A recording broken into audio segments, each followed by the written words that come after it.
Hello friends, in the last video we looked at ordered list and unordered list. In this video we will see how to nest these list. So we can place a unordered list inside the ordered list or ordered list inside the unordered list, or so you can do nest it in any combination. So here, if you look at here in this example, there is a unordered list. Inside that we nested a ordered list. The example is here.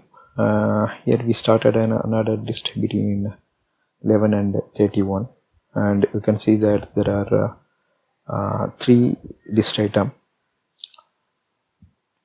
for the unordered list. Then as part of a third list item, we nested ordered list, and it has 5 elements. So the ordered list runs from 23 to 29. So the outer unordered list comes in bulleted point, and this nested ordered list will come as a numbered list. Alright, we will execute this example in Internet Explorer.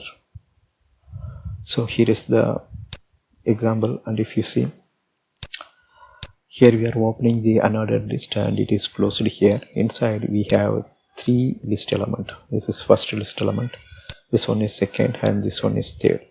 As part of this third list element, we nested ordered list. So whatever you place, the list element you place here inside this will come as a numbered list. So there are 5 elements here.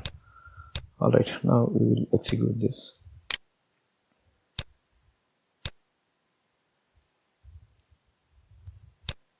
And if you see here, these are all the outer unordered list. That's why it is coming as a list element.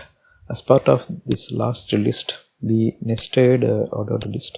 There are 5 list elements in it. So all are coming listed here with the number sequence in the left side. That's all here in this video. Thank you for watching. Bye.